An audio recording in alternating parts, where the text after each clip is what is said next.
চীনের বেইজিংয়ে শুরু হয়েছে 3 দিনব্যাপী বিশ্ব হিউম্যানয়েড বা মানবাকৃতির রোবট গেমস। 15 আগস্ট শুরু হওয়া এই আয়োজনে 16টি দেশ থেকে 280টি দল অংশ নিচ্ছে।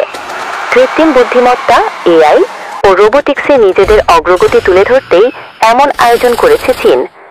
এই আয়োজনে রোবটরা kickboxing, track and field, table টেনিসের মতো খেলায় প্রতিদ্বন্দ্বিতা করছে। পাশাপাশি ওষুধ বাছাই, উপকরণ পরিবহন ও পরিষেবা কাজে সক্ষমতা যাচাইয়ের মতো রোবট ভিত্তিক চ্যালেঞ্জেও অংশ নিচ্ছে। রোবটদের এসব খেলা নিয়ে দর্শকদের বেশ উচ্ছ্বাস দেখা গেছে। যুক্তরাষ্ট্র, জার্মানি ও ব্রাজিল সহ বিশ্বের নানা প্রান্ত থেকে অংশ নেওয়া দলগুলোর মধ্যে 192টি এসেছে বিভিন্ন বিশ্ববিদ্যালয় থেকে এবং 88টি বেসরকারি কোম্পানি থেকে। এসব কোম্পানির মধ্যে রয়েছে চীনের নিজস্ব প্রযুক্তি প্রতিষ্ঠান ইউনিট্রি ও ফোরিয়ার ইন্টেলিজেন্স। প্রতিযোগিতায় অংশ নেওয়া রোবটগুলোর বেশিরভাগই চীনা নির্মাতা বুস্টার রোবোটিক্সের তৈরি। জার্মানির লাইপজিগ ইউনিভার্সিটি অফ অ্যাপ্লাইড সায়েন্সের সঙ্গে সংশ্লিষ্ট HTWK রোবটস ফুটবল দলের সদস্য ম্যাক্স পোল্টার বলেন, আমরা খেলতে ও জিততে এসেছি, তবে গবেষণাও আমাদের আগ্রহের বিষয়।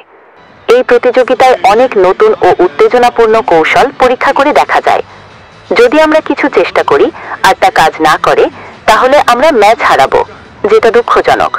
তবে এটা এমন ব্যর্থতা যেটা অনেক টাকা বিনিয়োগ করে প্রোডাক্ট বানানোর পর ব্যর্থতার চেয়ে অনেক ভালো।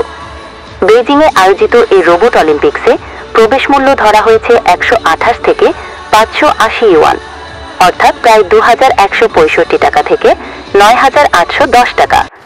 মাঠে ফুটবল খেলার সময় রোবটরা একে অপরের সঙ্গে ধাক্কা খেয়ে প্রায়ই পড়ে যাচ্ছিল। এক ম্যাচে 4টি রোবট একসঙ্গে ধাক্কা খেতে দেখা যায়। 1500 মিটার দৌড় প্রতিযোগিতায় দেখা গেছে এক রোবট দ্রুত দৌড়ানোর সময় হঠাৎই পড়ে যায়। রোবটদের অনেকেই পড়ে যাওয়ার পর আবার নিজে নিজেই উঠে দাঁড়াতে সক্ষম হয়, যা দেখে হাততালি দেন দর্শকেরা।